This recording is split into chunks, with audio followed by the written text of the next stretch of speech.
Mwanamke mmoja aitwaye Shawn huolewa kila siku na kupewa talaka siku inayofuata. Kwa njia hiyo amefanikiwa kulinda ubikira wake na kukusanya draw iliyojaa pete za ndoa.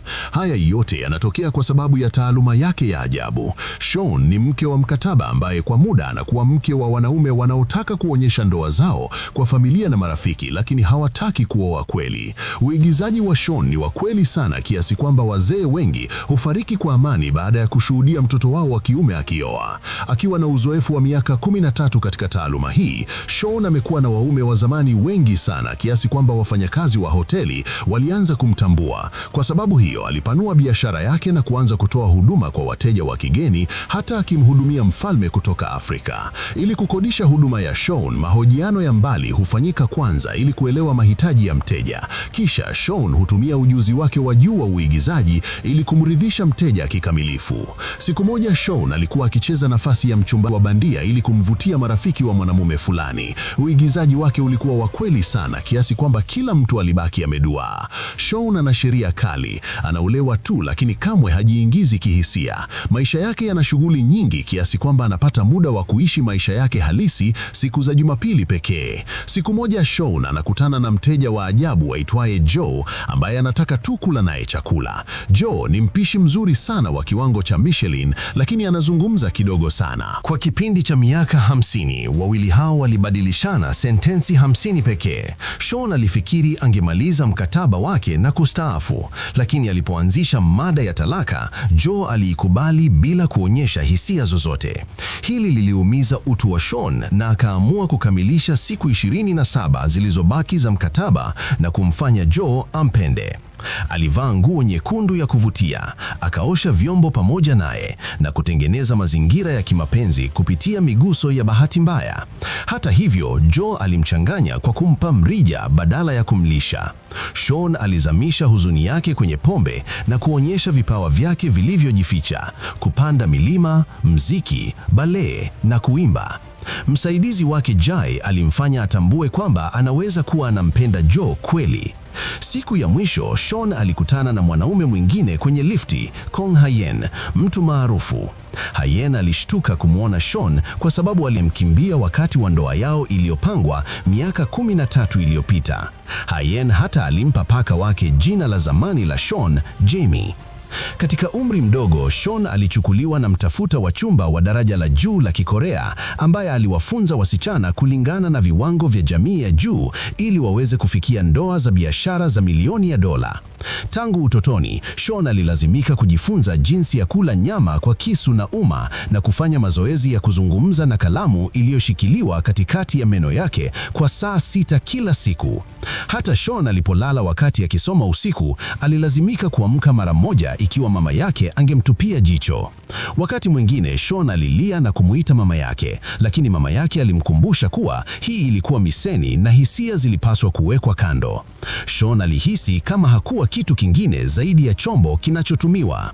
Miaka kadhaa baadaye, mama yake alipompeleka kuolewa na tajiri mkubwa wa biashara, Shawn alileta fujo, akiharibu jitihada za mama yake. Kwa hasira, mama yake alikata mawasiliano naye. Hata hivyo, Shawn bado alikuwa na heshima kwa mama yake kwa sababu alimlea kwa miaka 13. Ili kulipa deni la mama yake, Shawn alifanya kazi kwa miaka 13 na kutuma milioni kwenye akaunti ya mama yake. Usiku moja, Hayen alisikia kelele za ajabu kwenye ukanda wa jengo alipoenda. Ili kukagua, alimwona Joe akifanya mazoezi ya mashambulizi ya kisu. Kwa mshtuko, Hayen aliangusha simu yake. Joe alimkodolea macho na kuondoka. Hayen alipoenda chini, alikuta picha ya mwanamke aliyekuwa ameuawa hivi karibuni, jambo lililomfanya ashinde usiku kucha akitafakari kama amripoti Joe polisi. Wakati huo, Shawn alirudi. Hayen alimsimamisha na kumuuliza mume wake Joe alikuwa nani hasa. Shawn alichanganyikiwa kwa nini Hayen alikuwa akitenda hivyo. Wakati wakibishana, Joe alitokea. Hayen alimuita Joe muuaji wa mfululizo moja kwa moja. Hata Shawn alianza kumwogopa. Hata hivyo, Joe alieleza kuwa yeye alikuwa jaji na alikuwa akifanya mazoezi ya miondoko ya kisu ili kuigiza upya eneo la uhalifu kutoka kwenye kesi ya talaka. Shawn alielewa na alivutiwa na ari ya Joe. Joe aligundua kuwa Shawn alipanga kustaafu kutoka kwenye ndoa za mkataba na kwenda kuishi nje ya nchi. Akifikiri kwamba Shawn alikuwa anamwacha, Joe mwenyewe alianzisha mada ya talaka kwanza. Shawn alihisi kuumia, lakini akaamua kuandaa makubaliano ya talaka na kumkabidhi Joe siku siku iliyofuata. Sean alipotoka nje ya nyumba yake, mwanamume aliyevaa nguo nyeusi alimteka nyara akiwa na kisu chenye urefu wa sentimita 40. Alikuwa mmoja wa waume wa zamani 99 wa Sean ambaye alikuwa amempa talaka hapo awali. Sean alimpiga teke kwa akili na kumwangusha chini, lakini mwanamume huyo alimpiga kwa hasira kwa gunia la mchanga. Wakati huo, Hayen aliwasili kama shujaa na kumshinda mhalifu huyo kwa teke moja. Joe alipogundua kuwa Sean alikuwa anakaa nyumbani kwa Hayen, alihisi wivu. Alichapisha makubaliano ya talaka na kwenda kumpa Sean. Hata hivyo, wawili hao walipokutana, walihisi hali ya kutokuwa na amani. Kwanza walienda kunywa kahawa, lakini walihisi kutostarehe wakiona wapenzi wote waliowazunguka. Kisha walienda kupata chakula cha jioni, ambapo Joe alikumbuka kuwa Sean hapendi chakula chenye viungo na Sean alijua Joe hapendi pilipili, lakini mambo hayakwenda vizuri na Sean aliondoka. Siku iliyofuata, Sean alipofungua bahasha ya makubaliano ya talaka, alikuta tiketi ya tamasha ndani lile anayoipenda zaidi. Sean alifikiri Joe alikuwa akijaribu kumzuia asiondoke kwa siri. Hata hivyo,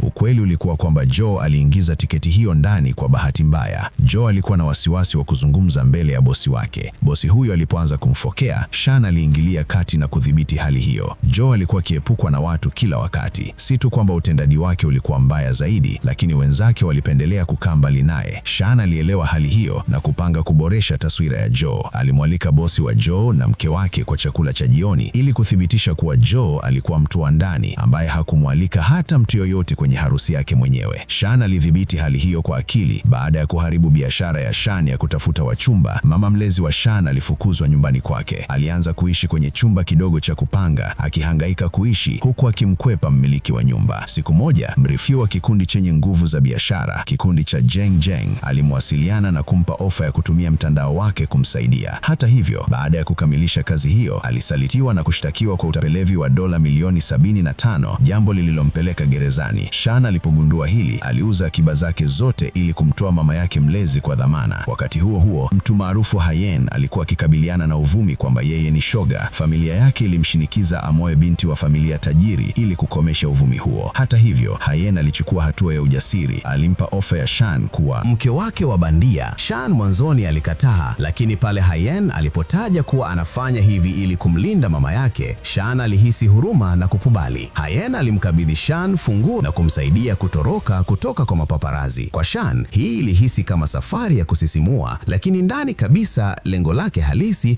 lilikuwa kumfanya Joe awe na wivu. Joe alipowaona Sean na Hayen wakitenda kama wanandoa wa bandia kwenye TV, moyo wake uvunjika. Alifikiri Sean alikuwa amefanya ndoa ya mkataba kwa ajili ya pesa tu. Hata hivyo, Sean alikuja kugundua hisia za kweli za Joe. Alivunja mkataba wa ndoa ya bandia na Hayen na kurudi kwa Joe, lakini Joe alikuwa ameumia sana na alikataa kumkubali. Sean alitoa kila kitu ili kumthibitishia Joe kwamba anampenda kweli. Alieleza jinsi ndoa yao ya mkataba ilivyogeuka taratibu kuwa mapenzi ya kweli bila wao hata kutambua. Sean alisimama nje ya nyumba ya Joe kwa dakika 30 kamili, lakini hakuweza kupata ujasiri wa kupiga kengele ya mlango. Joe alihisi kuna mtu nje, lakini wakati anafungua mlango, Sean alikuwa tayari ameondoka. Akiona hili, moyo wa Joe ulihisi utupu. Ili kuelewa hisia zake, Joe alimtembelea mwanasaikolojia usiku huo. Kwa mwongozo wa mtaalam, Joe hatimaye alitambua hisia zake za kweli. Alihisi vibaya Sean alipokosa kujibu jumbe zake na alihisi kuvunjika moyo tarehe zao za kukutana zilipofutwa. Siku iliyofuata, Joe alienda moja kwa moja nyumbani kwa Sean, akaomba radhi na kuomba wahuishe mkataba wao wa ndoa. Hata hivyo, Sean alikuwa bado ana hasira. Ili kumtuliza, Joe alivaa suti na viatu vya ofisi na kumfuata kwenye safari ya kupanda milima. Maskini Joe alionekana mwenye tabu kabisa na hatimaye hasira ya Sean ilitulia. Sean alikubali ombi la Joe, lakini mambo yakawa ya ajabu zaidi sasa. Nyota huyo mkubwa Hajin naye alikuwa amesaini mkataba wa ndoa na Sean. Kulingana na makubaliano, Sean angekuwa mke wa Joe siku za Jumatano na Ijumaa, huku akiwa mke wa Hajin siku za Jumanne, Alhamis na Jumamosi. Wakati huo huo, Joe alilazimika kumtunza paka wa Hajin katika siku zake za kazi. Sean alichukua jukumu la maandalizi ya sherehe kwa kujiamini na akaenda kufanya manunuzi na Joe kwenye maduka makubwa. Walipiga hata picha kamili za wanandoa kwenye studio ya picha. Wakiwa njiani kurudi nyumbani, Joe alipumbazwa sana na uzuri wa Sean kiasi kwamba alivunja sheria za usalama barabarani akijaribu kuwa karibu naye. Hii ilimfanya Sean ahisi kuwa Joe hatimaye alikuwa anakuwa mwanaume halisi. Wakati wa sherehe, Sean aliwavutia kila mtu kwa kupamba chumba kwa uzuri na kukodi mpishi mtu wa daraja la juu. Wenzake Joe walisifu maisha yao ya ndoa. Hata hivyo, mambo yakabadilika wakati Sean alipohisi kuwa ili kuwashawishi kila mtu anahitaji kunywa pombe. Unywaji mkubwa wake ulisababisha kila mtu kulewa mmoja baada ya mwingine, na Sean alionyesha upande wake wa ukorofi wakati wa mchezo wa kunywa. Wenzake walimlazimisha Sean na Joe. Joe akiwa mwanaume mgumu kama chuma, alijaribu kuepuka kwa kunukuu sheria za kisheria. Akiwa changanyikiwa, Sean alimshika Joe kidevu na mbusu kwa nguvu. Joe alibaki na mshtuko. Siku iliyofuata, Sean akiwa na kichefuchefu cha pombe, alienda nyumbani kwa Ha-jin kwa ajili ya siku yao ya wanandoa ya Jumamosi, lakini Joe alipogundua, alikimbia nyumbani kwa Ha-jin. Wote wawili walianza mabishano makali juu ya haki za Sean. Ha-yen alisisitiza kuwa ilikuwa Jumamosi, so Sean alikuwa mali yake, lakini Joe alitumia kode ya hisia na kumchukua Sean na kuondoka naye. Kwa sababu Sean hakuweza kukumbuka kila kitu cha usiku uliopita, alienda nyumbani kwa Joe kuuliza nini kimetokea, lakini Joe aliamini kuwa Sean busu ule ulikuwa uigizaji tu, jambo ambalo liliharibu hali yake ya mhemko. Alimfukuza Sean nje ya nyumba. Sean alibaki na mshutuko na kuchanganyikiwa kwa nini Joe alikuwa amekasirika kiasi hicho. Sean hakuweza kuelewa kwa nini Joe alimfukuza ghafla nyumbani,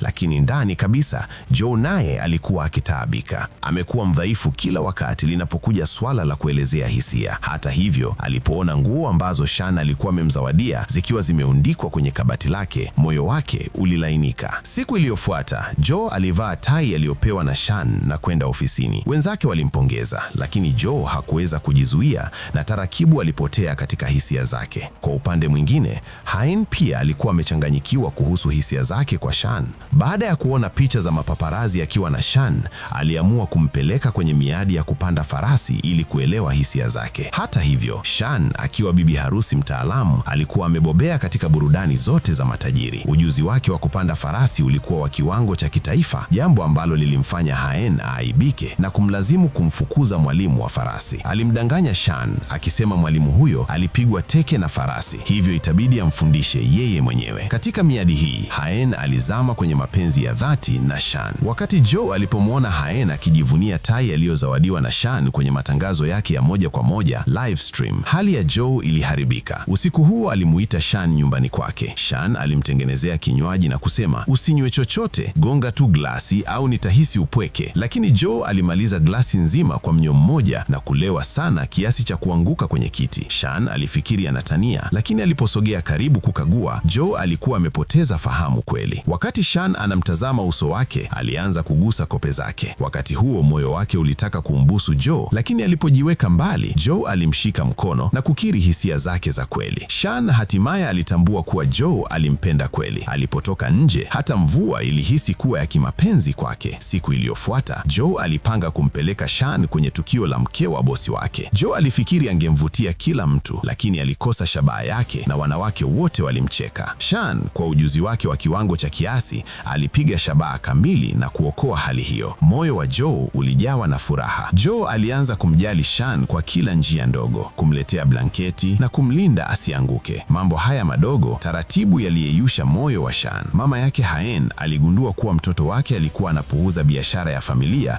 kwa ajili ya msichana. Aliingia kwenye misheni ya kumwondoa Sean. Ili kumlinda Sean, Ha-yen alianza kujiweka mbali naye. Alifunga vitu vyake na kuhamia hotelini. Sean hakuweza kuelewa nini kilikuwa kikitokea. Siku moja, Sean alimuona Ha-yen akizimia na kumpeleka hotelini ili kumtunza. Alifikiri ilikuwa kwa usiku mmoja tu, lakini aliishia kukaa mpaka asubuhi iliyofuata. Asubuhi iliyofuata, kichwa vya habari vilimulika, Star Ha-yen lala hotelini na mpenzi wake, na mpenzi huyo alikuwa Sean. Wakiwa na taharuki, Sean alimpigia simu Joe na kumwelezea kila kitu. Joe hakusema neno na alikuja moja kwa moja kumchukua kwenye ukumbi wa hoteli. Mshauri mpya wa kisheria wa Ha-yen alitokea si mwingine bali ni mkewa wa Joe. Mke huyo wa Joe alinyoosha mkono wake kwa ajili ya salamu, lakini Joe alimshika mkono Sean na kuondoka mahali hapo. Ndani ya gari alikuwa na ukimya wenye wasiwasi. Joe hatimaye alisema kuwa yeye na mkewe wa zamani walipeana talaka miaka 7 iliyopita na hakukuwa na kitu kilichobaki kati yao. Sean alimwamini, lakini ndani kabisa bado bado alihisi kuumia. Joe alipanga kumshusha Shan nyumbani kwake, lakini alikataa na kusema kuwa yeye alitaka kuwa peke yake kwa muda. Alirudi nyumbani na kumpigia simu mwanasaikolojia wake. Alishiriki mambo ya kale akielezea jinsi alivyomlinda mke wake wa zamani tangu utotoni, lakini baada ya ndoa mwanamke huyo alijitenga naye. Jiha aliwahi kuwa mwanasheria wa kodi, lakini baada ya kufaulu mtihani wa mahakama alikuwa jaji. Baada ya miaka 10 ya kazi ngumu, alinunua nyumba kubwa kwa siri. Wakati tu alipokuwa karibu kushiriki furaha hii na mke wake Gun, aligundua kuwa alikuwa na uhusiano wa siri na bosi wake. Baada ya usaliti huu,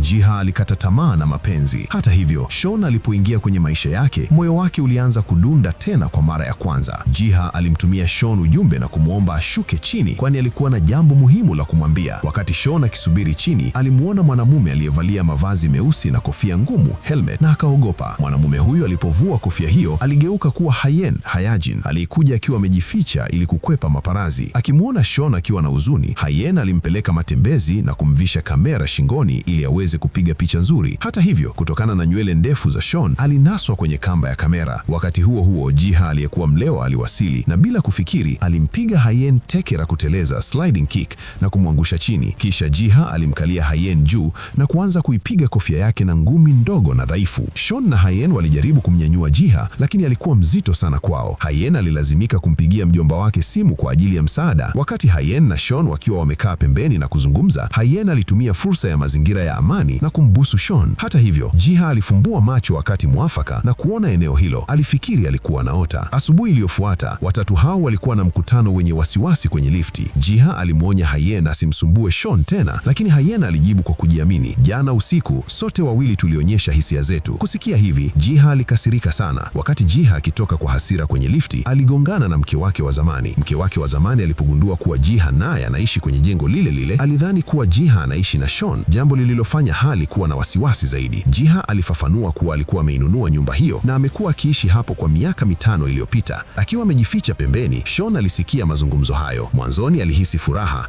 lakini msisimko wake ulitoweka haraka aliposikia maneno yaliyofuata ya Jiha. Jiha alisema, Sean amepewa talaka mara 12. Kuolewa ni kazi yake. Kwa mtu kama mimi ambaye hawaelewi wanawake, ananifaa sana. Kusikia hivi, Sean alihisi kama Jiha alimuona kwa namna ambayo hakuwa anapaswa, na kufikiria jambo hilo lilimfanya awe na huzuni. Hata hivyo, Sean alikuwa na hasira. Usiku huo alizuia gari la Jiha kwa makusudio ili kumkabili, lakini badala ya kuomba radhaa, alihamishia lawama kwake, akimshutumu kuwa kumbusu Hayen akiwa mlewa usiku uliopita. Kusikia hivi, Sean alikasirika zaidi, lakini kabla hajafanya hivyo, ghafla Jiha alimvuta karibu. Katika moment hiyo, wote wawili hatimaye walikubali hisia zao za kweli. Baadaye usiku huo, Jiha alipofika nyumbani, Sean alipiga simu kuuliza kama amefika salama, lakini Jiha, akiwa hajui kabisa mambo ya mapenzi, alisema tu kuwa yuko salama na kumwambia Sean akate simu. Kisha ukaja ule mwaka wa asili wa nani akate simu kwanza, lakini Jiha akiwa mnyoofu alikata tu simu bila kusita. Wakati huo huo, Star Hayajin ambaye alijiona kuwa bwana wa mapenzi aliamini kuwa Sean hajamkataa bali alikuwa tu anaona ai. Alifikiria kuwa yeye Sean alikuwa amechanganyikiwa kuhusu ule mbusu na alikuwa anaweka umbali ili kujifanya anahitajika zaidi, lakini Sean alikuwa tayari ameshaamua kusonga mbele na Jiha. Alimwambia Hien waziwazi kuwa uhusiano wake na Jiha sasa ulikuwa rasmi na kwamba ule mbusu kati yao haukuwa kitu kingine zaidi ya kosa. Hien alishtuka kidogo na kuuliza kama jambo hili lingeathiri mkataba wao wa kitaalamu, lakini Shen alimhakikishia kuwa mambo ya biashara na mambo binafsi yalikuwa tofauti. Kando na hilo, mkataba wao ulikuwa unaisha hivi karibuni. Hien alitaka kuuisha mkataba kwa kipindi kirefu zaidi, lakini Sean alikataa mara moja kwa sababu alitaka kuishi maisha ya kujitegemea na kutofungwa na familia yoyote ya kibiashara. Kwake yeye, ikiwa angekaa na Hien, zile miaka 13 aliyotumia kupigania uhuru wake ingepotea bure. Hien alivunjika moyo, lakini tatizo kubwa zaidi lilikuja wakati mama wa kambo wa Sean alipopanga kwa siri ndoa yake na Hien. Hata hivyo, mama yake Hien hakukubaliana na pendekezo hilo. Alikutana kwa siri na mwanasheria wa Hien na kumpa pesa ili kudhibiti kila hatua ya Hien. Siku moja kwenye duka kuu, mke wa zamani wa Jiha alimuona Sean akizungumza kwa mahada kwenye simu. Mwanzoni alifikiri Sean alikuwa anaigiza kama mwanandoa mpya, lakini alipomsikia akimtaja Jia alishtuka kabisa. Mara moja alimpigia simu Hien kumuuliza nini kinaendelea. Hien alitambua kuwa ikiwa ukweli ungejulikana ungesababisha matatizo ya kisheria, hivyo alilazimika kukiri kila kitu. Mke wa zamani wa Jia alishtuka zaidi kujua kuwa mume wake wa zamani Jia kwa kweli alikuwa kwenye ndoa ndoa ya mkataba. Alipanga kwenda moja kwa moja nyumbani kwa Jia na kumkabili. Hata hivyo, kufikia wakati huo Jia hakuwa na hali ya kumsikiliza mke wake wa zamani na alimtoa nje ya nyumba kwa nguvu. Lakini wakati tu Jia na mke wake wa zamani waliposhika chini, Hyen aliwaona. Ili kumzuia Sean asishuhudie eneo hilo, alimchukua haraka na kuondoka naye. Usiku huo Sean alipotembelea nyumba ya Jia, aliona rangi ya mdomo kwenye meza. Alimuuliza Jia moja kwa moja kama mwanamke mwingine alikuwa hapo. Bila kusita, Jia alikataa. Alikuwa tayari kuingia kwenye uhusiano makini na Sean, hivyo alimwambia amwamini. Ili kuthibitisha rasmi uhusiano wake mpya, Sean alitembelea eneo la kurekodia la Hyen siku iliyofuata ili kusitisha mkataba wao. Lakini wakati huo msaidizi aliripoti kuwa vyombo vya habari vilikuwa tayari vimevujisha picha za Sean, jambo lililomfanya kuwa habari kuu. Kwa upande mwingine, Jia ambaye alikuwa kazini naye pia aliona habari hizo. Wenzake mara moja walidhani kuwa mke wake alikuwa amemsaliti. Kisha mke wa zamani wa Jia alikutana na Hyen na kutengeneza mpango. Alipendekeza kuwa ikiwa Hyen angeidai hadharani kuwa Sean amemsaliti, angeweza kulinda taswira yake. Kwa njia hii, Jia pia angekuwa mteja tena na yeye, mke wa zamani, angeweza kumrudia. Lakini Hyen alikataa mpango huo kwa sababu hakutaka kumuumiza Sean. Mke wa zamani wa Jia alikasirika kwa sababu aligundua kuwa haijalishi nini kilitokea, mume wake wa zamani Jia kila wakati alilinda Sean. Usiku huo Hyen alikuwa amevunjika moyo na kunywa pombe peke yake. Wakati alipotambua kuwa mfuatiliaji alikuwa anamfuata, alijaribu kumkamata mtu huyo na mapambano yakaibuka kati yao. Kuona vurugu hizo, polisi waliwakamata wote wawili. Sean alipofika kituo cha polisi, aligundua kuwa uso wa mfuatiliaji huyo ulionekana kuwa wenye kujulikana. Kisha akatambua kuwa alikuwa mteja wake wa zamani ambaye hakuwahi kumsahau. Mfuatiliaji huyo alikiri kuwa alitaka tu kutumia muda mwingi zaidi na Sean. Asubuhi iliyofuata, Sean aliona vichwa vya habari vilivyosema kuwa yeye alikuwa mke mtarajiwa wa Hyen. Mara tu alipoisoma, utambulisho wake wote wazi wa umma na ukweli kuhusu ndoa ya mkataba ukafichuliwa kwa kila mtu. Kampuni inayomwakilisha Hyen inapanga kufanya mkutano na waandishi wa habari ili kulinda taswira ya Sean isiharibike. Mwanasheria wa kampuni hiyo anatoa maelezo yaliyoundwa kwa uangalifu ambaye anampokea Hyen kama mtu mtiifu na mkweli, huku yakimkinga Sean asilaumiwe kupita kiasi. Jiho anakutana kwa siri na mke wake wa zamani June na kumuomba asimuumize tena Sean. June ambaye hapo awali alijitenga na Jiho analainika baada ya kuona ukweli wake. Yeye pia anaamua kumuunga mkono Sean. Maoni ya umma yanabadilika kabisa. Mashabiki wanaanza kumuona Hyen kama mpenzi mkamilifu na jina la Sean linasafishwa. Sean ambaye hapo awali alikuwa akifikiria kutengana na Hyen, hatimaye anaenda kukutana naye ili kuweka wazi ukweli. Hata hivyo, kabla hajawa na uwezo wa kuzungumza, Hyen anamwambia kwamba hatamwacha aende kamwe. Kisha Sean anafichua utambulisho halisi. Yeye si mrithi wa familia tajiri, bali ni yatima aliyeasiliwa. Hyen ambaye alifikiri angeweza kumng'ang'ania Sean kutokana na ushirikiano wa kifamilia, sasa anahisi kukata tamaa kabisa. Wakati huo huo, mama mlezi wa Sean anakuwa shabaha la gari lililokuwa kwenye mwendo kasi.